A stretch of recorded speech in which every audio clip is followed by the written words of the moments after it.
السلام علیکم ورحمۃ اللہ وبرکاتہ۔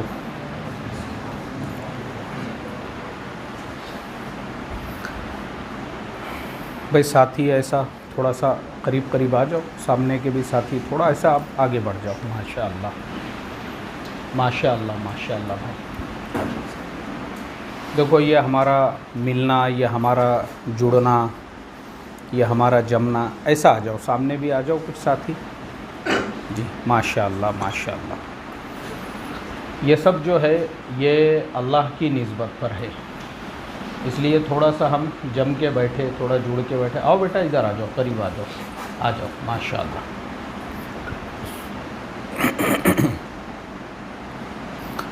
بسم اللہ الرحمن الرحیم، نحمدہ ونصلی علی رسولہ الکریم، اما بعد۔ محترم بھائیوں، بزرگوں، دوستو، جتنے بھی لوگ یہاں پہ آج کی اس مجلس میں بیٹھے ہوئے ہیں، ماشاءاللہ دعوت کے کام کو سمجھے ہوئے لوگ ہیں۔ نئے لوگ تو بہت کم ہیں، باقی تو تمام ہی جو لوگ ہیں اللہ کے راستے میں جانے والے، آنے والے، نکلنے والے، قربانیاں دینے والے، مجاہدہ کرنے والے، ماشاءاللہ کئی ساتھی ایسے ہیں جن کے 2 مرتبہ 4 مہینے لگے ہوئے ہیں، اور بہت سارے ایسے ہیں ماشاءاللہ جن کے کئی چلے لگے ہوئے ہیں۔ تو یہ جو مجمع ہے اور جو ساتھی یہاں پہ بیٹھے ہوئے ہیں، ماشاءاللہ کام کو سمجھے ہوئے ہیں۔ اللہ تعالیٰ نے دعوت کا کام جو ہے سمجھایا ہوا ہے، اور دعوت کے کام کے اعتبار سے قربانیاں دینے والے ہیں۔ اب دیکھو، اس میں اللہ نے ہم کو اس بابرکت اور مبارک محنت کے لیے جو قبول کیا ہے، اصل میں یہ اتنی بڑی محنت ہے، اتنی بابرکت محنت ہے، اتنی جو ہے یہ مبارک محنت ہے۔ اس محنت کے ملنے پر تو ہم نے 2 رکعت روزانہ شکرانہ نماز پڑھنا چاہیے کہ اے اللہ، تو نے ہم کو ایسی بابرکت دعوت والی محنت عطا فرمائی ہے۔ یہ معمولی کام نہیں ہے، یہ کوئی چھوٹا سا کام نہیں ہے، یہ بہت اونچا کام ہے، یہ بہت اونچی محنت ہے۔ یہ جو محنت ہے، اس کے لیے اللہ نے جو ہم کو قبول کیا ہے، یہ نبیوں والا کام ہے، صحابہ والا کام ہے، تابعین والا کام ہے۔ یعنی یہ وہ کام ہے جس کی ذمہ داری اللہ کے نبی صلی اللہ علیہ وسلم اپنے آخری خطبے میں صحابہ اکرام کو دے کر گئے تھے، اور یہ کہا تھا کہ میری جو بات ہے، جو یہاں موجود نہیں ہے، ان لوگوں تک پہنچانا اب یہ تمہاری ذمہ داری ہے۔ اور صحابہ نے اس کو اب پورا کیا۔ صحابہ نے کیا کیا بھائی؟ اس کو پورا کیا، اس کو ادا کیا۔ وہ ذمہ داری اللہ تبارک و تعالی نے ہم کو عطا فرمائی ہے، تو اس کے ملنے پر ہم نے اللہ تبارک و تعالی کا روزانہ 2 رکعت نماز شکرانہ پڑھ کر جو ہے شکر ادا کرنا چاہیے کہ اے اللہ، میرے گاؤں میں، میرے بستی میں، میرے اپنے مقام پر، میرے اپنے محلے میں میرے جیسے لوگوں کی کمی نہیں ہے۔ ان تمام میں سے تو نے مجھے قبول کیا۔ اس بابرکت محنت کے لیے یہ تیرا میرے اوپر کرم ہوا۔ کس کا کرم ہوا بھائی؟ یہ بولو بھائی، اللہ کا کرم ہوا یہ ہمارے اوپر۔ اللہ نے ہم کو اس بابرکت محنت کے لیے قبول کیا۔ مجھے آپ بتائیے، کیا ہمارے گاؤں میں، ہمارے بستی میں، ہمارے اپنے شہر میں، ہمارے اپنے علاقے میں لوگوں کی کمی ہے کیا بھائی؟ ہے، کمی ہے لوگوں کی۔ آپ تھوڑا سا اگر اپنے محلے میں ہی نکل جاؤ، روڈ پہ نکل جاؤ، ہائی وے کے قریب بس اسٹینڈ کے ایریے میں پہنچ جاؤ، آپ کو 50 ہوٹلیں ایسی ملیں گی جہاں پہ لوگوں کی زندگیاں نکل گئی ہے۔ ان کے منٹ اور گھنٹے اور دن نہیں نکلے، بلکہ کیا نکل گئی؟ ان کی زندگیاں نکل گئی، ان کی پہچان بنی ہوئی ہے کہ بھائی فلانے صاحب آپ کو ملیں گے تو کہاں ملیں گے؟ فلانی ہوٹل میں ملیں گے، کیونکہ وہ وہیں بیٹھتے ہیں، وہیں پہ ان کی بیٹھک ہے۔ زندگیاں نکل گئی، تو کمی نہیں ہے لوگوں کی۔ جن کے پاس میں جو ہے، جو ہمارے جیسے ہزاروں لوگ جو ہے آج ان کی زندگی ہوٹلوں میں گزر رہی ہے، چبوتروں پہ گزر رہی ہے اور بیٹھکوں کے اندر گزر رہی ہے، اور پھر مال والوں کی بھی کمی نہیں ہے، پیسہ خرچ کرنے والوں کی، کہ اللہ تبارک و تعالیٰ نے بے شمار مال اور دولت عطا فرمایا ہے، لیکن ان کی جو دولت ہے، ان کا جو مال ہے، وہ کہاں پہ خرچ ہو رہا ہے؟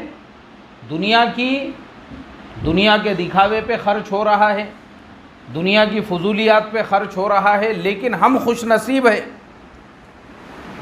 کہ اللہ نے ہمارے وقت کو بھی قبول کیا اور ہمارے مال کو بھی قبول کیا، وقت کو بھی قبول کیا۔ ہمارے جیسے لوگوں کی کمی نہیں ہے، لیکن اللہ تعالیٰ نے ہم کو چنا، ان سب میں سے، ہمارے بستیوں میں سے ہم کو چنا، ہمارے اپنے گاؤں میں سے ہم کو چنا، اپنے محلوں میں سے ہم کو چنا، اور چن کر اللہ تبارک و تعالیٰ نے نبیوں والی اس بابرکت اور مبارک محنت کے لیے ہم کو قبول کیا، اور ہمارے مال کو اس محنت کے لیے قبول کیا۔ ورنہ امت کا مال کہاں لگ رہا ہے؟ امت کا مال جو ہے جہاں نہیں لگنا چاہیے تھا وہاں پہ امت کا مال لگ رہا ہے، لیکن ہمارے مال کو اللہ تبارک و تعالیٰ نے اس بابرکت محنت کے لیے قبول کیا، تو اس میں ہمارا کوئی کمال نہیں ہے۔ ہمارا کوئی کمال ہے بھائی؟ ہمارا کوئی کمال نہیں ہے، بلکہ یہ اللہ کا کرم ہوا، اللہ کا فضل ہوا، اللہ کا احسان ہوا کہ اس نے ہم کو قبول کیا۔ کس کا کرم ہوا بھائی؟ اللہ کا۔ فضائل نماز کے اندر ایک واقعہ تعلیم کے اندر پڑھتے ہوں گے ہم لوگ، اکثر پڑھتے رہتے ہیں وہ واقعہ، آپ لوگوں نے بھی بارہا سنے ہوں گے۔ حضرت عطا ابن ابی رباح رحمۃ اللہ علیہ، انہوں نے ایک باندی خریدی، اور وہ باندی جو ہے تہجد کی نماز کے لیے اٹھی۔ اب باندی کسے کہتے ہیں؟ پہلے باندی کو سمجھ لو۔ باندی بیوی کے حکم میں ہوتی ہے۔ باندی کس کے حکم میں ہوتی ہے بھائی؟ بیوی کے حکم میں، یعنی وہ باندی سے جو پیدا ہونے والی اولاد ہے، وہ اولاد اسی کی اولاد، یعنی اسی کی اولاد کہلائی جاتی ہے، اور اسی کا اس کو نام دیا جاتا ہے جو اس باندی کا کیا ہے؟ مالک ہے، جو اس کا آقا ہے، جس نے اس کو خریدا ہے۔ اس سے اب جو بھی اولاد پیدا ہوں گی وہ شرعی اعتبار سے اس کی اولاد ہوں گی۔ وہ تو وہ جو باندی حضرت عطا ابن ابی رباح رحمۃ اللہ علیہ نے خریدی، وہ باندی تہجد کے لیے اٹھی، اور اٹھنے کے بعد جو ہے اس باندی نے دعا کی اور کہنے لگی، اے اللہ، تجھے مجھ سے جو محبت ہے اس محبت کا واسطہ میرا فلانا فلانا کام کر دو۔ تو حضرت عطا رحمۃ اللہ علیہ جو بستر کے اوپر لیٹے ہوئے تھے اٹھ کے بیٹھ گئے، اور بیٹھنے کے بعد اس باندی سے مخاطب ہوئے، اور اس باندی سے کہا، بولے اے اللہ کی بندی، اللہ تعالیٰ سے ایسے نہیں کہتے ہیں کہ اے اللہ تجھے مجھ سے جو محبت ہے اس محبت کا واسطہ، بلکہ اللہ سے یوں کہتے ہیں کہ اے اللہ مجھے تجھ سے جو محبت ہے اس محبت کا واسطہ میرا فلانا فلانا کام کر دے۔ اب دیکھو حضرت عطا رحمۃ اللہ علیہ جنہوں نے اس باندی کو ٹوکا، جنہوں نے اس باندی سے کہا، وہ حضرت عطا رحمۃ اللہ علیہ بھی کوئی معمولی انسان نہیں تھے۔ ہم نے صرف فضائل اعمال میں ان کے واقعات سنے ہوئے ہیں۔ یہ فضائل اعمال میں جتنے بزرگوں کے نام ہم سنتے ہیں نا، حسن بصری رحمۃ اللہ علیہ، محمد ابن سیماک، محمد ابن منقدر، مجاہد، اور محمد ابن سیرین، اور اسی طرح سے جو ہے یہ سعید ابن جبیر، اور یہ جن کا میں آپ کو واقعہ سنا رہا ہوں حضرت عطا ابن ابی رباح، ایسے بہت سارے بزرگوں کے واقعات ہیں۔ ہم لوگوں کو ایسا لگتا ہے، ہم جب ایسے واقعات سنتے ہیں کہ بھائی یہ لوگ تو دنیا سے بالکل غافل ہوں گے، تسبیح لے کے گھر میں بیٹھے ہوئے رہتے ہوں گے، تلاوت کرتے ہوں گے، یا بس 24 گھنٹے جو ہے ان کا یہی معمول ہوتا ہوگا۔ ایسا نہیں تھا۔ یہ لوگ اپنے وقت کے بڑے بڑے اللہ والے تھے، اپنے وقت کے بڑے بڑے علماء تھے، یہ بڑے بڑے محدثین تھے، یہ مفسرین تھے، یہ اپنے وقت کے فقیہ تھے۔ یہ لوگ وہ تھے جن کے شاگردوں کی تعداد آپ کو ہزاروں میں ملیں گی۔ کتنوں میں ملیں گی بھائی؟ یہ جو حضرت عطا جن کا واقعہ آپ کو سنا رہا ہوں، ان کی پیدائش ہوئی تھی حضرت عمر رضی اللہ تعالیٰ عنہ کے زمانے میں، اور انہوں نے صحابہ کا زمانہ دیکھا، اور حضرت عبداللہ ابن عباس رضی اللہ عنہما کے یہ شاگرد تھے، صحابہ سے انہوں نے تعلیم حاصل کی ہوئی تھی۔ یہ جتنے بھی یہ سب تابعین ہیں، یہ حسن بصری، محمد ابن منکدر، محمد ابن سماک اور محمد ابن سیرین اور سعید ابن جبیر، یہ تمام جن کے واقعات ہم لوگ پڑھتے ہیں، یہ سب کون ہیں؟ یہ تابعین ہیں۔ انہوں نے سب نے صحابہ اکرام سے جو ہے تعلیم اور تربیت حاصل کی ہوئی تھی۔ تو جن حضرت عطا ابن ابی رباح جنہوں نے اس باندی کو ٹوکا، اب وہ ٹوکنے والے کوئی معمولی انسان نہیں تھے، عام آدمی نہیں تھے وہ کہ انہوں نے باندی کو ٹوک دیا ہوگا، بلکہ وہ بھی اپنے وقت کے کون تھے بھائی؟ بہت بڑے عالم تھے، اپنے وقت کے علامہ تھے اور استاذ الاساتذہ تھے، یعنی ان کے شاگردوں کے شاگردوں میں بعد میں امام بخاری رحمۃ اللہ علیہ جیسے لوگ پیدا ہوئے۔ لیکن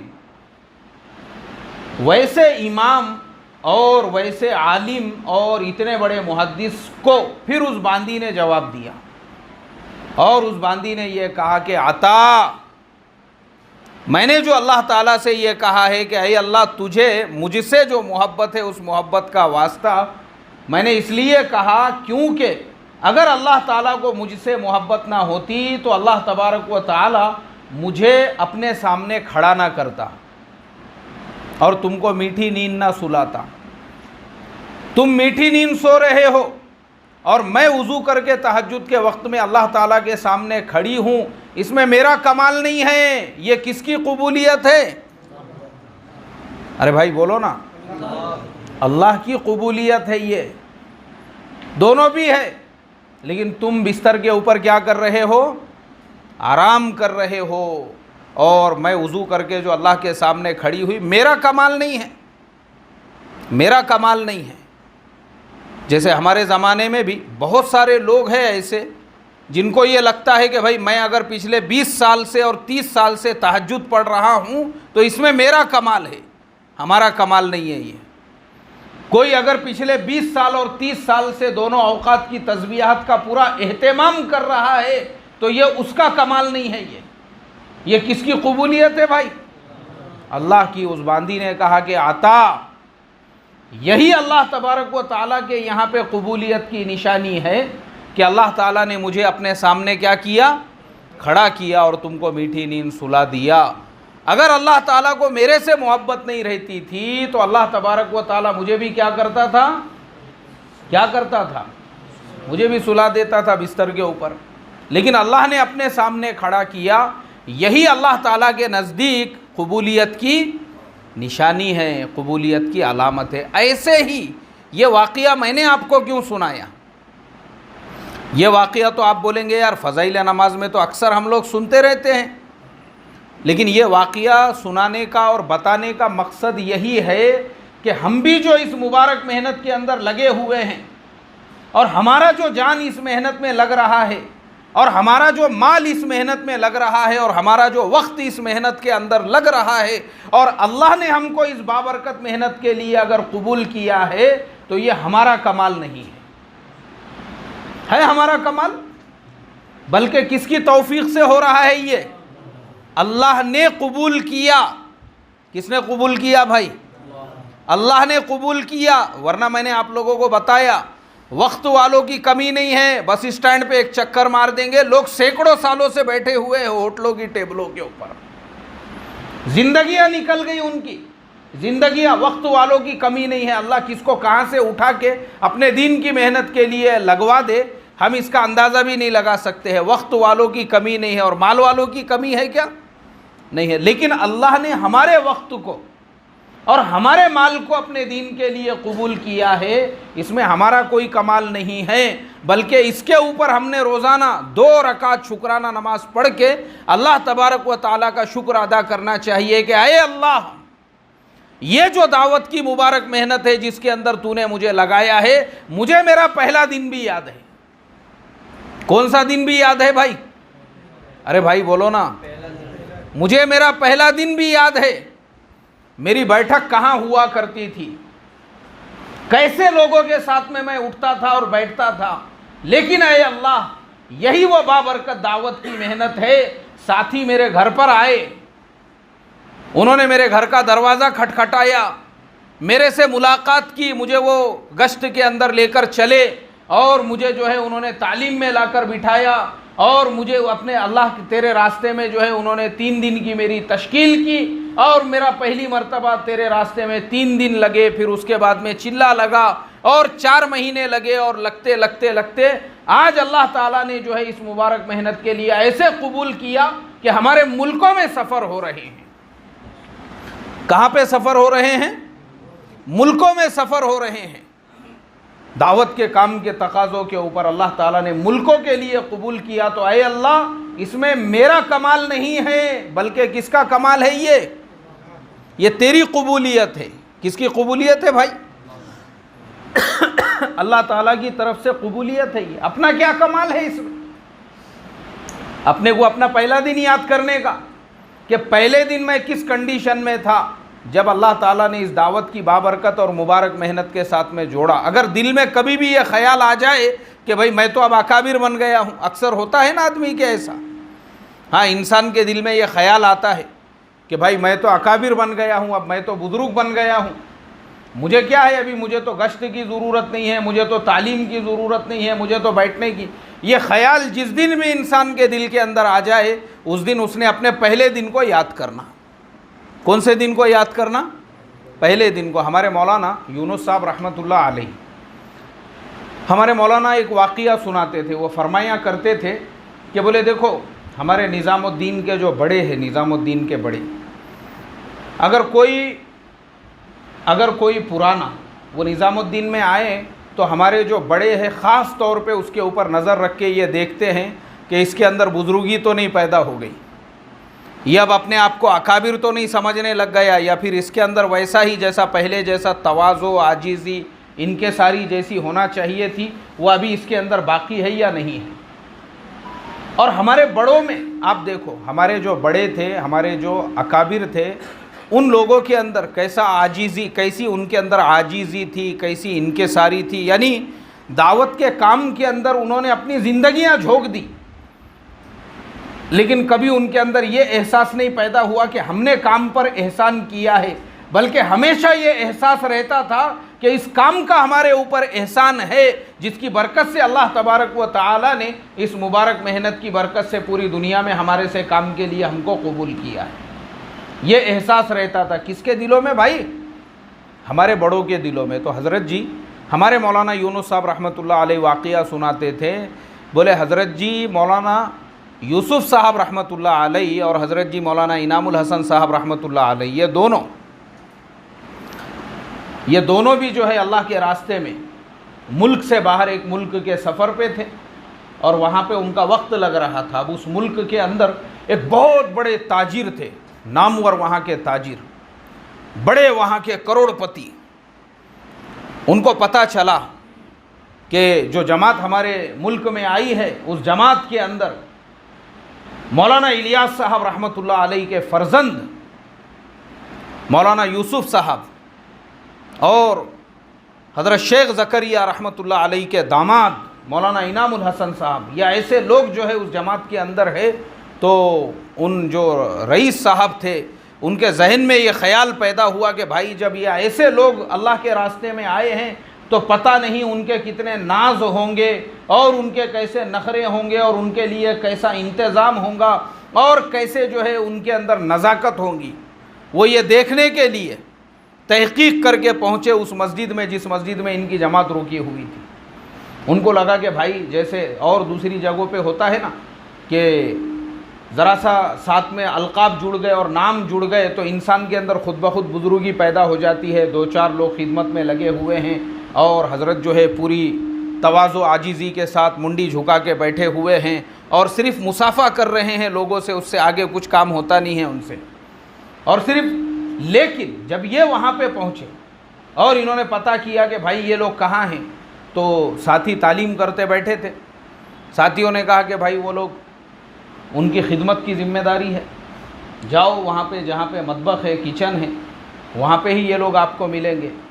اب وہ جو رئیس صاحب ہے وہ اس ذہن کے ساتھ وہاں پہنچے تھے کہ پتہ نہیں ان کے کیسے ناز اور نخرے اور نزاکتیں ہوں گی، لیکن جب انہوں نے مطبخ میں جا کر دیکھا اور کچن میں جا کر دیکھا تو حضرت جی مولانا یوسف صاحب رحمۃ اللہ علیہ پیاز کتر رہے تھے، اور حضرت جی مولانا انعام الحسن صاحب رحمۃ اللہ علیہ جو ہے وہ ادرک لہسن کوٹتے بیٹھے ہوئے تھے۔ دیکھو اللہ تعالیٰ جو کام کے لیے قبول کرتا ہے نا، اس احساس کے بعد کہ اے اللہ اس کام کے اوپر میرا احسان نہیں ہے بلکہ کام کا میرے اوپر احسان ہے، جو اس کام کے لیے اللہ تعالیٰ نے مجھے کیا کیا بھائی؟ ارے بھائی بولو نا، قبول کیا۔ قبول ہم نے کس کا شکر؟ اسی لیے میں نے کہا 2 رکعت شکرانہ ہم نے روزانہ اس محنت کے ملنے پر پڑھنا چاہیے کہ اے اللہ تو نے دعوت کے کام کے جیسا کام ہم کو عطا فرمایا، اس لیے کہ یہ معمولی کام نہیں ہے، یہ وہی محنت ہے، یہ وہی کام ہے جو اللہ کے نبی صلی اللہ علیہ وسلم کی جو بشارت ہے اس کو اللہ تعالیٰ اسی کام کے ذریعے سے پورا کرے گا، جو آپ نے اپنی بیٹی سے کہا تھا کہ بیٹی غم مت کر، تیرے والد کا لایا ہوا یہ دین دنیا کے ہر کچے اور پکے مکان میں پہنچ کر رہے گا۔ اللہ کے نبی صلی اللہ علیہ وسلم کی وہ جو بشارت ہے، اللہ کے نبی صلی اللہ علیہ وسلم نے جو فرمایا ہے، اس بات کو اللہ تبارک و تعالیٰ پورا کریں گے، لیکن کس کی برکت سے؟ اسی دعوت کی چلت پھرت کی محنت کی برکت سے۔ کون سی محنت کی برکت سے بھائی؟ یہی جو دعوت کی چلت پھرت ہے، یہی جو تبلیغ کی محنت ہے، اسی محنت کی برکت سے اللہ تبارک و تعالی اپنے نبی صلی اللہ علیہ وسلم کی اس پیشن گوئی کو پورا فرمائیں گے، اس لیے کہ یہی وہ بابرکت محنت ہے جس کو اللہ تعالیٰ نے دنیا کے ہر ملک میں تو پہنچا دیا، دنیا کے تقریباً ہر شہر میں تو پہنچا دیا، لیکن اللہ تعالیٰ اسی محنت کی برکت سے اللہ کے نبی صلی اللہ علیہ وسلم کی اس پیشن گوئی کو کہ تیرے والد کا لایا ہوا دین ہر کچے اور پکے مکان میں پہنچ کر رہے گا، اللہ دنیا کے ہر کچے اور پکے مکان میں پہنچا کر رہیں گے انشاءاللہ۔ کس کی برکت سے بھائی؟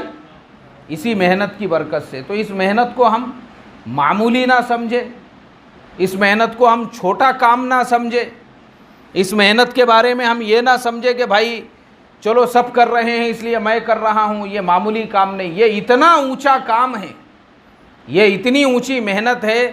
اللہ تبارک و تعالیٰ نے 1,24,000 انبیاء علیہم السلام سے یہ کام لیا ہے۔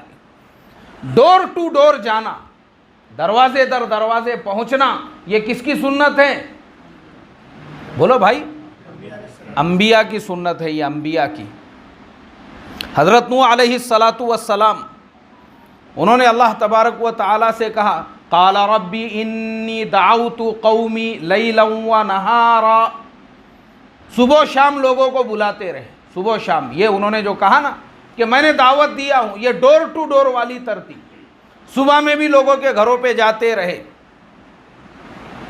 شام میں بھی لوگوں کے گھروں پہ جاتے رہے، سردی کے موسم میں بھی، گرمی کے موسم میں بھی، ہر حالت کے اندر لوگوں نے سنے نہیں سنے، انکار کیے، وہ لوگوں کا اپنا عمل ہے، لیکن انہوں نے اپنی حجت کو کیا کر دیے؟ وہاں پہ جا کر پورا کر دیے۔ میری ذمہ داری تھی ہر ایک کے دروازے پہ جا کے دعوت دینا، یہ انبیاء علیہم السلام کی سنت ہے۔ ہمارے نبی صلی اللہ علیہ وسلم 70 مرتبہ ایک ایک کے دروازے پر گئے، 70 مرتبہ۔ ملتا ہے روایتوں کے اندر کہ بعض مشرکین مکہ انہوں نے آپ کے ساتھ میں اتنی بدسلوکی کی، اور وہ یہ سوچتے تھے کہ اتنی بدسلوکی سہنے کے بعد اب محمد ابن عبداللہ ہمارے دروازے پہ واپس نہیں آئیں گے، اور پھر اس کے بعد اللہ کے نبی دوبارہ ان کے دروازے پہ جاتے تھے دین کی دعوت کو لے کر۔ اللہ تبارک و تعالیٰ نے یہی جو سنت ہے اللہ کے نبی صلی اللہ علیہ وسلم والی، صحابہ اکرام والی، صحابہ اکرام ملکوں میں چلے۔ آج آپ دیکھو نا دعوت کے عمل کے اندر ہم گشت کے ذریعے سے ایک ایک کے دروازے پہ جاتے ہیں، یہی سنت ہے۔ کون سی سنت بھائی؟ ڈور ٹو ڈور والی جو سنت ہے انبیاء علیہم السلام کی۔ ہر ایک ایمان والے کے دروازے پر جو جاتے ہیں وہ اسی لیے جاتے ہیں تاکہ اس کو اللہ سے جوڑ سکیں، تاکہ اس کو اللہ کے گھر میں آنے کی دعوت دے سکے، تاکہ ہم اس کو دعوت، تعلیم، استقبال کے عمل میں جو ہے لا سکے۔ اسی لیے ہم ہر ایک کے دروازے پر جاتے ہیں، اور یہی عمل کس کا تھا؟ انبیاء علیہم السلام۔ یہ سنت ہے انبیاء کی۔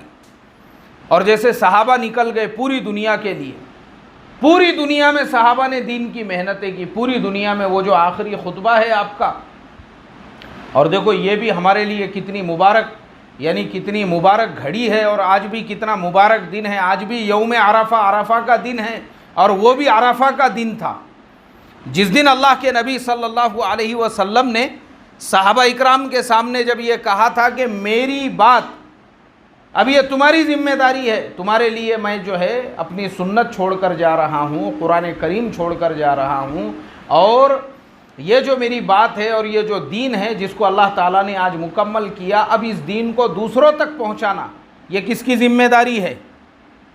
تمہاری ذمہ داری ہے۔ اسی لیے آج اگر ہم دیکھیں گے، آج اگر آپ کا کبھی اللہ تعالیٰ آپ کو حج کی توفیق عطا فرمائے یا عمرے کی، یا بہت سارے لوگ اس میں سے جا چکے ہوں گے حج یا عمرے کے لیے، تو انہوں نے دیکھے ہوں گے کہ مکۃ المکرمہ کے اندر اور مدینہ منورہ کے اندر اگر آپ دیکھو گے تو صحابہ اکرام کی چند ہزار آپ کو قبریں ملیں گی وہاں پہ، مکہ میں بھی اور مدینہ میں بھی۔ جبکہ یہ جو خطبہ تھا، بعض کتابوں میں لکھا ہے کہ تقریباً 1.25 لاکھ سے زیادہ صحابہ کی وہاں پہ تعداد تھی۔ یہ جو اللہ کے نبی نے فرمایا، کتنے لاکھ بھائی؟ 1.25 لاکھ سے زیادہ صحابہ اکرام کی جو ہے تعداد تھی۔ پھر صحابہ کہاں چلے گئے؟ صحابہ پوری دنیا کے اندر اللہ کے نبی کے اس پیغام کو لے کر پھیلے، اور دنیا کے ملکوں کا صحابہ اکرام نے سفر کیا، اور الگ الگ ملکوں میں صحابہ اکرام چلے گئے۔ آج ہم دیکھیں گے تو مکہ اور مدینہ میں ہم کو چند ہزار صحابہ کی قبریں ملتی ہے، لیکن دنیا کے دیگر ملکوں میں جا کر دیکھیں گے تو افریقہ کے ملکوں میں آپ کو صحابہ اکرام کی قبریں ملیں گی، افریقہ کے ملکوں میں، اور یورپ کے ملکوں میں صحابہ اکرام کی قبریں آج بھی ہے۔ یورپ کے جو ہے جو بالکنز کا جو پورا کا پورا ایریا ہے، ان ممالک کے اندر آج بھی صحابہ اکرام رضوان اللہ تعالی علیہم اجمعین کی قبریں ہیں۔ اور ترکی میں صحابہ اکرام کی قبریں ہیں، حضرت ابو ایوب انصاری رضی اللہ تعالی عنہ اور دیگر صحابہ کی۔ اور اس کے بعد پھر آگے بڑھتے ہیں تو ایران میں صحابہ اکرام کی قبریں ہیں، اور ایران کے علاوہ ابھی ہمارے ایک مولوی صاحب ہیں، ان سے میری پرسوں کے دن مشورے میں ملاقات ہوئی مرکز میں، وہ اپنی کارگزاری سنا رہے تھے۔ بولے میں مستورات کے ساتھ میں جو ہے جارڈن میں وقت لگا کے آیا ہوں، جہاں پہ 27,000 صحابہ کی قبریں۔ کتنے ہزار بھائی؟ 27,000 صحابہ اکرام کی جو قبریں ہیں وہ اردن کے اندر ہے، جارڈن کے اندر جو ہے اس ملک میں 27,000 صحابہ۔ اس کے اڑوس پڑوس میں مصر میں صحابہ اکرام کی قبریں، ملک شام میں صحابہ اکرام کی قبریں، لیبنان میں صحابہ اکرام کی قبریں، فلسطین اور یہ جتنے ممالک ہیں وہاں صحابہ اکرام کی قبریں، عرب ملکوں میں تو ہے ہی۔ اس کے علاوہ اگر ہم آگے بڑھتے ہیں اور ہمارے ایشیا کے جو دیگر ممالک ہیں، ان ملکوں کے اندر اگر ہم دیکھیں گے تو کرغزستان ہے، تاجکستان ہے، ازبکستان ہے، ترکمینستان ہے، قزاقستان ہے، یہ سارے ملکوں میں ہم کو صحابہ اکرام کی قبریں ملتی ہیں۔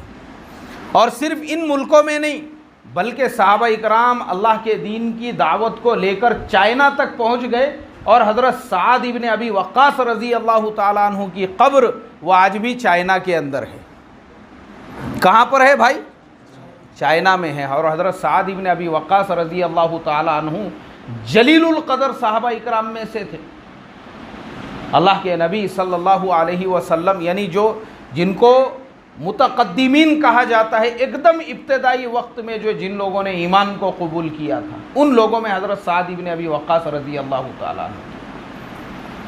اور وہ حضرت سعد ابن ابی وقاص رضی اللہ تعالیٰ عنہ آج کہاں پہ آرام کر رہے ہیں؟ چائنا کے اندر۔ کیوں؟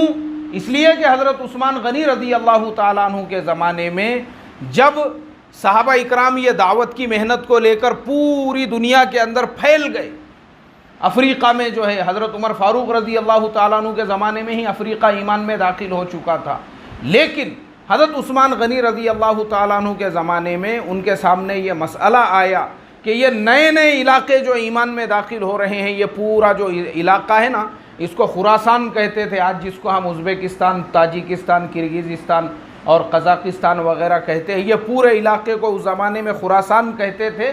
اور یہ سارے ممالک کے اندر نئے نئے لوگ ایمان میں داخل ہو رہے تھے، تو ان کو قرآن کریم اب کیسے سکھایا جائے، کون ان کو بتائیں گا؟ تو حضرت ابو بکر صدیق رضی اللہ تعالیٰ عنہ کے زمانے میں قرآن کریم جو ہے انہوں نے اس کو ایک جگہ جمع کر دیا۔ حضرت ابو بکر، فضائل حکایت صحابہ کے اندر آپ کو یہ واقعہ ملے گا، قرآن کریم کے جمع کرنے کا جو واقعہ ہے کہ کس طرح سے صحابہ اکرام جو ہے جن کو یہ ذمہ داری دی گئی تھی، وہ کیسے ڈرتے تھے۔ حضرت زید ابن ثابت رضی اللہ تعالیٰ عنہ کو اپنے ذمہ دار بنایا، اور ایک جماعت جو ان کے ساتھ تھی کہ کہیں ایک آدھا زبر زیر اوپر نیچے نہ ہو جائے۔ وہ جو قرآن کریم تھا حضرت ابو بکر صدیق رضی اللہ تعالیٰ عنہ کے زمانے میں جو ایک جگہ پہ پورا جمع کیا گیا، تو حضرت عثمان غنی رضی اللہ تعالیٰ عنہ نے اس کی سینکڑوں کاپیاں بنائی، اس کی جو ہے الگ الگ اس کی کاپیاں، کیونکہ الگ الگ ملکوں کے اندر بھیجنے کے لیے تو یہ سارے علاقوں کے اندر قرآن کریم کے نسخے جو ہے وہ بھیجے گئے، اور انہی میں سے ایک نسخہ حضرت سعد ابن ابی وقاص رضی اللہ تعالیٰ عنہ کے ہاتھوں میں دے کر چائنا کے بادشاہ کے پاس میں بھجوایا کہ جاؤ اس کو چین کے بادشاہ کو جو ہے لے جا کر دو۔ حضرت سعد ابن ابی وقاص رضی اللہ تعالیٰ عنہ وہاں پہ پہنچے، اسی کو اپنے لیے جو ہے دعوت کا مرکز بنایا، اور مرکز بنانے کے بعد آج بھی اگر ہم دیکھیں گے تو چائنا میں کروڑوں مسلمان آباد ہیں، کروڑوں مسلمان۔ وہ جو وہاں پہ مسلمان ہیں، ان مسلمانوں نے اس زمانے کے اندر لکڑی کی ایک مسجد تعمیر کی تھی جو آج بھی وہاں پر موجود ہے۔ تو حضرت سعد ابن ابی وقاص رضی اللہ تعالیٰ عنہ کا جب انتقال ہوا تو وہیں پہ وہ آرام کرنے لگے۔ تو مجھے آپ بتائیے، یہ سنت ہے صحابہ کی دنیا کے دیگر ملکوں میں، یہ جو ہماری ترتیب ہے کہ بھائی بیرون ملکوں میں جا کر بھی محنت کرنا، یہ کس کی سنت ہے؟ صحابہ کی سنت ہے۔ یہ اللہ کے نبی نے وہ جو فرمایا کہ یہ میری جو باتیں ہیں اب اس کو غائبین تک پہنچانا ہے، یہ تمہاری ذمہ داری ہے۔ تو صحابہ پوری دنیا میں پھیل گئے۔ اب وہ ذمہ داری کس کے اوپر عائد ہوتی ہے؟ ہمارے اوپر عائد ہوتی ہے۔ اللہ تعالیٰ نے اس محنت کے لیے حضرت مولانا الیاس صاحب رحمۃ اللہ علیہ کو ایسے زمانے کے اندر قبول کیا۔ یہ وہ زمانہ تھا ہمارے بھارت کے اندر، یہ وہ جو زمانہ تھا جس زمانے میں دعوت کے کام کی حضرت مولانا الیاس صاحب رحمۃ اللہ علیہ نے جو اس کی بنیاد رکھی، اور اللہ تعالیٰ نے جو ان کو اس محنت کے لیے قبول کیا۔ جیسے میں نے شروع سے بتایا ہوں کہ قدم یہ خود نہیں اٹھتے، اٹھائے جاتے ہیں۔ یہ ہمارا کمال نہیں ہوتا ہے کہ ہم کوئی کام کر رہے ہیں، بلکہ کام لینے والا کون ہوتا ہے بھائی؟ اللہ تعالیٰ جو ہے وہ کام لیتے ہیں، کس سے؟ اللہ کو کیسے کام لینا ہے۔ مولانا الیاس صاحب رحمۃ اللہ علیہ کا جو زمانہ تھا، اس زمانے کے اندر ملک میں ایسا انتشار کا ماحول تھا جس ماحول کے اندر خاص طور پہ ایمان والوں کو بے ایمان بنانے کی محنتیں ہو رہی تھیں، گاؤں میں، دیہاتوں میں، بستیوں میں۔ اللہ تعالیٰ نے مولانا الیاس صاحب رحمۃ اللہ علیہ کے سینے پر اس کام کو کھولا، اس کا الہام فرمایا ان کے سینے کے اوپر کہ یہ کام تم کو کرنا ہے۔ خوابوں کے ذریعے سے ان کو بشارتیں دی گئی، اور مدینہ منورہ کے اندر انہوں نے اس وقت کے ایک بڑے اللہ والے ان کے سامنے اپنے خوابوں کو اور اپنے رات جو ان کو جس طرح کے الہامات ہوتے تھے وہ سب جب ان کے سامنے رکھے، انہوں نے کہا کہ تم ڈرو اور گھبراؤ مت، اللہ تبارک و تعالیٰ کی طرف سے جو الہام تم کو ہو رہے ہیں اس میں یہی کہا جا رہا ہے کہ تم کو کرنا نہیں ہے، بلکہ اللہ تعالیٰ تم سے کیا کریں گے بھائی؟ کام لیں گے۔ اب جس کو لینا ہے وہ خود آپ سے کام لے لیں گے۔ اب اللہ کو کیسے آپ سے کام لینا ہے، اور پھر اللہ تعالیٰ نے مولانا الیاس صاحب رحمۃ اللہ علیہ کے ذریعے سے اس بابرکت کام کی جو ہے بنیاد رکھی، اور اس کام کو اللہ تعالیٰ نے شروع کیا۔ ورنہ محترم دوستو، یہ کام اگر شروع نہیں ہوتا تھا، آج پوری دنیا میں اگر ہم دیکھیں گے نا تو مسلمانوں کی آبادی 200 کروڑ سے زیادہ ہے۔ کتنے کروڑ سے زیادہ ہے؟ 200 کروڑ سے زیادہ ہے۔ عرب ملکوں کے اندر اس زمانے کے اندر جو دشمنان اسلام ہیں وہ عربوں کے اوپر ان کی پوری محنتیں ہونے لگی کہ عربوں کو کیسے عیاش بنایا جائے، عربوں کو کس طرح سے مرتد کرایا جائے، عربوں کو کس طرح سے بے دین بنایا جائے، اور عربوں کے اوپر الگ سے محنت ہونے لگی۔ اور اسی طرح سے پوری دنیا کے اندر، دنیا کے کئی ملک ایسے ہیں جہاں پہ ایک زمانے میں مسلمانوں کی آبادی 90% سے زیادہ ہوا کرتی تھی، لیکن بعد میں جو ہے آدھے ملک جو ہے وہ مسیحیت کی زد میں آ گئے، آدھے ملک ختم ہو گئے۔ میں اس کا ایک نام لے کر آپ کو بولتا ہوں، جیسے نائجیریا ہے، ایک زمانے میں وہاں پہ 80% سے زیادہ آبادی کس کی ہوا کرتی تھی بھائی؟ ایمان والوں کی ہوا کرتی تھی۔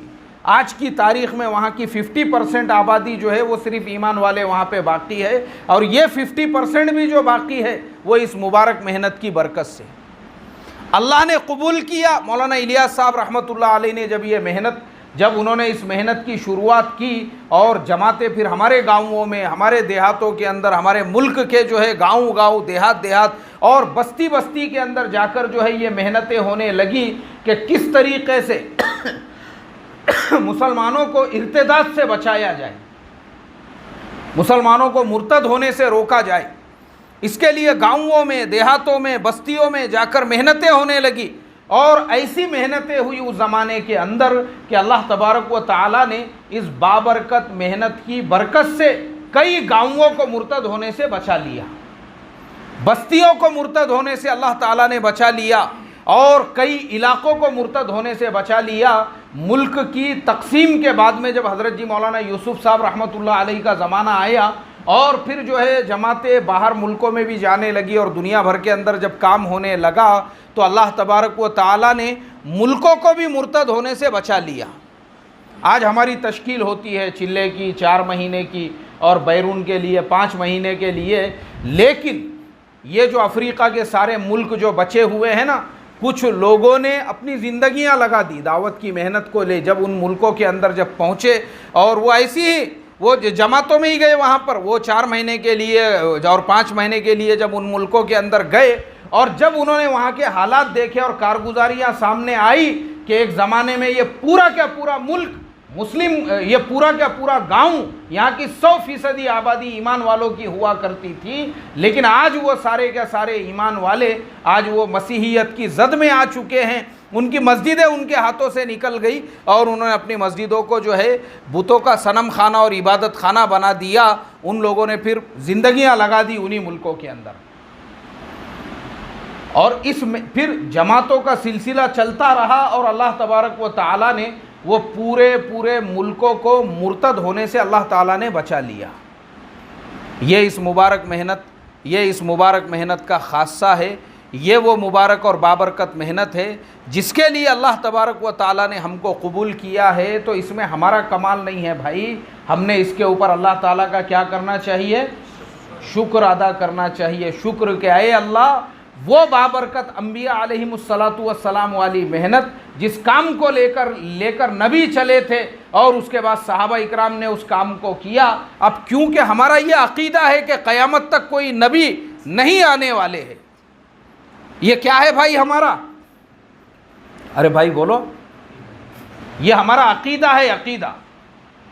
اللہ کے نبی صلی اللہ علیہ وسلم وہ خاتم النبیین تھے، قیامت تک اب کوئی نبی آنے والے نہیں ہیں، اس لیے اللہ تبارک و تعالیٰ نے اب یہ ذمہ داری، جو پہلے زمانے میں داعی وہ ہوتا تھا، یعنی کسی کو اگر داعی بنانا ہے تو اس سے پہلے اس کو نبی بنایا جاتا تھا۔ کیا بنایا جاتا تھا؟ کوئی بھی دعوت کا کام نہیں کر سکتا تھا۔ پہلے زمانے میں دعوت کے کام کے لیے بھی نبوت کا ہونا شرط ہوتا تھا، جیسے حضرت موسیٰ علیہ السلام، ان کی زبان میں لکنت تھی، انہوں نے اللہ تعالیٰ سے کہا ہارون اخی اشدد بہ ازری اشرکہ فی امری، اے اللہ میرے بھائی ہارون کو بھی میرے ساتھ میں کر دے، اس کو بھی میرا جو ہے خلیفہ بنا دے۔ تو اللہ تعالیٰ نے حضرت ہارون کو موسیٰ علیہ السلام کا خلیفہ بنانے سے پہلے ان کو بھی نبی بنائے۔ کیا بنائے بھائی ان کو؟ وہ بھی پہلے نبی بنے، اور نبی بننے کے بعد پھر وہ حضرت موسیٰ علیہ السلام کے خلیفہ بنے، ان کے نائب بنے، اور ان کے ساتھ میں وہ بھی چلے۔ جتنے بھی موسیٰ علیہ السلام کے زمانے میں ان کے خلافہ تھے، حضرت یوشع ابن نون، یہ بھی حضرت موسیٰ علیہ السلام کے خلیفہ تھے، لیکن ان کو بھی اللہ نے کیا بنایا تھا؟ نبی بنایا تھا۔ اور نبی بننے کے بعد پھر وہ دعوت جو ہے کسی کو دے سکتے تھے۔ پہلے انبیاء کی پہلی امتوں میں یہ شرط ہوتی تھی کہ نبی کے علاوہ کوئی دعوت نہیں دیتا تھا، لیکن ہمارے نبی صلی اللہ علیہ وسلم کی یہ جو پوری امت ہے، جو اللہ کے نبی نے جو اپنا آخری خطبہ آج ہی کے دن، جیسے آج یوم عرفہ ہے، وہ بھی عرفہ کا دن تھا جس دن اللہ کے نبی نے کہا کہ اب میرا کام، وہ کس کا کام ہے؟ ارے بھائی بولو نا، تمہارا کام ہے، تمہارا کام۔ جو کام آج تک میں، آج اللہ تعالیٰ نے، اور یہ قرآن کی آخری آیت اسی عرفہ کے میدان میں نازل ہوئی، الیوم اکملت لکم دینکم واتممت علیکم نعمتی ورضیت لکم الاسلام دینا۔ اللہ تعالیٰ نے مہر لگا دی کہ آج ہم نے دین کو مکمل کر لیا، آج مکمل دین کمپلیٹ ہو چکا ہے۔ یہ جب آیت نازل ہوئی، یہ قرآن کریم کی جو آیت ہے، اللہ تعالیٰ نے اس وقت میں نازل کیا، بہت سارے صحابہ رونے بھی لگے، کیونکہ وہ سمجھ گئے کہ اب جو ہے اللہ کے نبی صلی اللہ علیہ وسلم کی جو ذمہ داری تھی انہوں نے اب ادا کر دی ہے، اب اللہ تعالیٰ اپنے نبی کو اپنے پاس میں بلا لیں گے۔ اور وہی حج کا سفر تھا جس سے واپسی کے درمیان میں اللہ کے نبی کی طبیعت بگڑی، اور پھر اس کے بعد میں جو ہے اللہ کے نبی صلی اللہ علیہ وسلم کی طبیعت جو ہے وہ بگڑتی رہی آپ کے مرض الوفات تک۔ تو صحابہ کو یہ ذمہ داری آپ نے دی کہ دیکھو دین مکمل ہو چکا ہے، اب میرا کام، وہ کس کا کام ہے؟ تمہارا کام ہے۔ جو میں کرتے آیا ہوں اب وہ کس کو کرنا ہے؟ تم کو کرنا ہے۔ اسی لیے صحابہ نے اس ذمہ داری کی اہمیت کو سمجھا، اسی لیے صحابہ جو نکلے نا پوری دنیا کے اندر، پوری دنیا میں جو اپنی قبریں بنائی، خود ہمارے اپنے ملک کے اندر جو صحابہ اکرام کی قبریں ہے، یہ اسی وقت کی ہے جو صحابہ دعوت کو لے کر چلے۔ اس زمانے میں ان کی کوئی تشکیل ہی نہیں تھی، یہ تشکیل تو ہمارے زمانے میں ہے کہ 27 دن ہم اپنی دکانوں پہ بیٹھے ہوئے ہیں، اور 27 دن اپنے کاروبار میں بیٹھے ہوئے ہیں، اور 27 دن اپنے گھروں کے اندر بیٹھے ہوئے ہیں، اور مہینے میں ہم کو دینا ہے تو صرف کتنے دن دینا ہے بھائی؟ 3 دن دینا ہے۔ اس کے اندر بھی ہماری آنا کانی چلتے رہتی ہے کہ بھائی یہ مہینے میں جو ہے ناغا ہو رہا ہے، اور 3 مہینے کا ناغا ہو چکا ہے، اور 4 مہینے کا۔ اور وہاں صحابہ والی جو تشکیل تھی، نہ وہ 3 دن کی تشکیل تھی، نہ چلے کی تشکیل تھی، نہ 4 مہینے کی تشکیل تھی۔ وہاں تو بوریا بستر لے کے جو ایک مرتبہ نکل گئے اللہ کے راستے میں، واپسی کی کوئی امید ہی نہیں ہے، پھر واپسی کی کوئی امید نہیں ہے۔ ایک مرتبہ جو نکل گئے، اب اس کے بعد میں جو ہے جو سفر چل رہا ہے، تو صحابہ اپنی قبریں بنا رہے ہیں۔ جیسے میں نے ابھی بتایا کہ وہ جو جماعت جا کر آئی جارڈن اور اردن کو، تو وہ ذمہ دار مجھے بتانے لگے، بولے وہاں پہ 27,000 صحابہ کی قبریں۔ کتنے ہزار صحابہ کی؟ بس اب نکل گئے، اب رستے میں ہی قبر بنانا ہے اور ملکوں کو دعوت دیتے چلنا ہے۔ اسی لیے اللہ تعالیٰ نے صحابہ اکرام سے جو پوری دنیا میں کام لیا، پوری دنیا میں، کیونکہ اللہ کے نبی کے کام کو انہوں نے کس کا کام سمجھ لیا تھا؟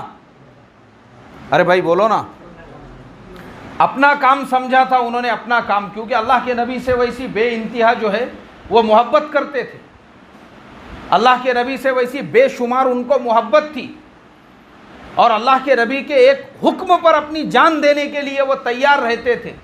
تو صحابہ نے جب سنا کہ بھائی اب اللہ کے نبی کا جو کام ہے وہ اپنا کام ہے، تو اپنا کام سمجھ کر صحابہ اکرام جو ہے وہ بھی اپنے، ان کے بھی گھر تھے، ان کے گھروں پہ بھی ماشاءاللہ بہترین طریقے کے آرام تھے، ان کے گھر بھی جو ہے ہمارے مکانوں سے زیادہ عالیشان مکانات تھے اس وقت میں۔ مدینہ اور مکہ کے اندر ایسا نہیں ہے کہ ان کے پاس میں مکانات نہیں تھے، آج بھی عرب کے اندر ایسے پرانے مکانات آپ کو ملیں گے جو 1000 2000 سال پرانے مکانات ہیں، جن مکانات کی بناوٹ ایسی ہے کہ گرمی باہر چاہے کتنی بھی شدت کی ہو، وہ مکانات میں آپ کو ایک دم ایسا آرام اور ٹھنڈک محسوس ہوتی ہے۔ ایسے ان کے بھی مکانات تھے، غلام اور باندیوں کی فوجیں تھی ان کے پاس میں بھی۔ پڑھتے ہیں نا ہم لوگ فضائل اعمال میں، حکایت صحابہ میں، حضرت عبداللہ ابن رواحہ نے جنگ موتا کے وقت میں اپنے آپ کو سمجھایا، اپنے آپ کی تشکیل کی انہوں نے، اور اپنے آپ کو یہ کہا کہ اے دل خوشی سے اتر یا پھر ناگواری سے اتر، تجھے تو اترنا پڑے گا، کس چیز کی وجہ سے تو رکا ہوا ہے؟ اگر باغات تھے، زمیندار لوگ تھے، وہ ان کے پاس بھی بڑے بڑے باغات تھے، اگر باغات کا خیال ہے تو اس کو صدقہ کر دیے، مال و دولت کا خیال ہے تو اس کو صدقہ کر دیے، بیویوں کا اگر خیال ہے تو انہوں نے اپنی بیویوں کو وہیں پہ جو ہے آزاد کر دیا، باندیوں کو آزاد کر دیا۔ تو صحابہ جو ہے وہ کوئی ایسا نہیں تھا کہ ان کے پاس میں کچھ نہیں تھا۔ ارے اللہ تعالیٰ نے ہر اعتبار سے صحابہ کو جو اللہ نے عطا کیا تھا نا، ہم سوچ بھی نہیں سکتے آج کے زمانے میں دنیا میں صحابہ کے لیول کا۔ حضرت عبد الرحمن ابن عوف رضی اللہ تعالیٰ عنہ جو انہوں نے اپنی میراث چھوڑے تھے دنیا کے اندر، وہ لیول کا آج کوئی آپ کو ملینئر نہیں ملے گا دنیا کے اندر۔ ایسا اللہ تعالیٰ نے صحابہ کو نوازا تھا، لیکن یہ سب بازو کو جب دین کا تقاضا آ گیا تو کون سا تقاضا آ گیا بھائی؟ جب دین کا تقاضا آیا اور اللہ کے نبی نے کہا کہ یہ اب تمہاری ذمہ داری ہے، تو صحابہ نے اپنے ویسے محل چھوڑ دیے، صحابہ نے اپنے ویسے باغات چھوڑ دیے، صحابہ نے ان کی قربانیاں دی، اور پھر اللہ کے دین کی محنت کے لیے صحابہ اکرام دنیا کے ملکوں کے اندر جو ہے روانہ ہو گئے۔ اور اللہ تعالیٰ نے وہ انہی صحابہ کی برکت ہے کہ میں اور آپ بھی آج اس مسجد کے اندر بیٹھے ہوئے ہیں۔ اس وقت میں اگر صحابہ قربانیاں نہیں دیتے، صحابہ اپنے وطن کو نہیں چھوڑتے، مجھے آپ بتاؤ ہمارے اس ملک میں کلمے کی محنت پہنچتی تھی کیا بھائی؟ ہاں بھائی، نہیں پہنچتی تھی۔ تو اس کے لیے آج کے زمانے میں وہ جو صحابہ والی محنت تھی، اللہ تعالیٰ نے مولانا الیاس صاحب رحمۃ اللہ علیہ کو اس کے لیے قبول کیا، اور مولانا الیاس صاحب رحمۃ اللہ علیہ کے ذریعے سے اللہ نے دوبارہ سے اس کام کو زندہ کیا، اس محنت کو جو ہے پورے ملک کے اندر اور پھر پوری دنیا کے لیے اسی لیے اللہ تعالیٰ نے قبول کیا۔ اور اس محنت کی برکت سے اللہ نے گاؤں کی حفاظت کی، شہروں کی حفاظت کی، اور اللہ نے ملکوں کی حفاظت کی۔ ملکوں کی کس کی حفاظت کی بھائی؟ ملکوں کی حفاظت کی، ملکوں کی۔ تو اس کے لیے اس کام کو ہم معمولی کام نہ سمجھے، بلکہ ہم یہ سمجھ کر یہ بابرکت کام میں لگے رہے اور اس مبارک محنت کے لیے تقاضے دیتے رہے، اس مبارک محنت کے تقاضوں پہ چلتے رہے کہ یہ جو اللہ نے ہم کو جو اس کام کے لیے قبول کیا ہے، یہ ہمارا کمال نہیں ہے، بلکہ اللہ کی قبولیت ہے جو اللہ نے اس کام کے لیے ہم کو کیا کیا بھائی؟ قبول کیا۔ تو اس کام کو جو ہے کام یہ سمجھ کے کام نہیں کرنا ہے ہم کو کہ کام کو ہماری ضرورت ہے، بلکہ یہ سوچ کر ہم کو کام کرنا ہے کہ ہم کو اس محنت کی ضرورت ہے۔ کس کو اس محنت کی ضرورت ہے بھائی؟ ہم کو ضرورت ہے۔ ہم کو میں نے بتایا شروع میں ہی، ہمارے جیسے لوگوں کی کمی نہیں ہے، اللہ جس سے چاہے اس سے کام لے لیں گا۔ ہاں، ہمارے جیسوں کی کمی نہیں ہے، 50 لوگ آپ کو مل جائیں گے، لیکن ان میں سے اللہ نے ہم کو چنا، ہم اپنی ضرورت سمجھ کر کریں گے نا، اللہ پورے عالم میں ہمارے سے کام لے گا۔ اور ذرا نفس کے اندر اکابر پنا پیدا ہو گیا کہ میں تو بہت بڑا ہوں اور میں تو علامہ ہوں اور میں تو اکابر بن گیا ہوں اور میں تو بزرگ بن گیا ہوں، تو پھر یہ خطرے کی گھنٹی ہے دیکھو بھائی، کیونکہ یہ کام کی خاصیت ہے، اللہ اسی کو اس کام کے اندر چلاتا ہے آخری سانس تک جو تابع داری کے ساتھ میں چلتا ہے۔ کائے کے ساتھ میں چلتا ہے بھائی؟ ہاں، تابع داری کے چھوٹا بن کر کرنے کا کام ہے یہ، چھوٹا بن کر۔ ہمارے مولانا یونس صاحب رحمۃ اللہ علیہ ہمیشہ یہ بات بولا کرتے تھے کہ دیکھو بولے بھائی، یہ جو کام ہے نا، یہ کام چھوٹا بن کر کرنے کا کام ہے، یہ چھوٹا بن کر کرنے کا کام ہے یہ۔ بس آج کام کی ہم کو ضرورت ہے، ہم اگر کریں گے ہمارا فائدہ ہوگا اس کے اندر۔ اور میں آپ کو بتا دوں، میرے پاس میں کتاب ہے، وہ مولانا یونس صاحب رحمۃ اللہ علیہ کے انتقال کے بعد میں لکھی گئی کتاب، اور اس کتاب کے اندر لکھا ہوا ہے کہ دیکھو ہمارے مولانا یونس صاحب رحمۃ اللہ علیہ پوری دنیا میں اللہ نے ان کو کام کے لیے قبول کیا تھا، پوری دنیا کے سفر کرتے تھے، مولانا کے ایک خالی اشارے کے اوپر جو ہے ہزاروں لوگ جمع ہو جائے، خالی پتہ چل جائے کہ کسی مشورے کے لیے آپ نے جو ہے بلایا ہے، اس کے باوجود جب مولانا نظام الدین پہنچتے تھے تو یہ جملے اس کے اندر لکھے ہوئے ہیں کہ جب آخری مجلس کے بعد میں جب مسافے ہوتے ہیں، ایک مرتبہ ہمارے حضرت جی مولانا سعد صاحب آئے اور دیکھا کہ سامنے جو ہے مولانا یونس صاحب رحمۃ اللہ علیہ بیٹھے ہوئے ہیں، تو حضرت جی مولانا سعد صاحب نے مولانا یونس صاحب رحمۃ اللہ علیہ سے درخواست کی کہ حضرت آپ بیٹھیے۔ مولانا یونس صاحب نے کہا کہ نہیں آپ ہمارے بڑے ہیں۔ تو مولانا سعد صاحب جو ہے وہ تھوڑی دیر نیچے بیٹھے رہے، پورے مجمع کے سامنے پورا مجمع دیکھ رہا ہے کہ بھائی حضرت جی مولانا سعد صاحب جو ہے وہ کن سے بات کر رہے ہیں۔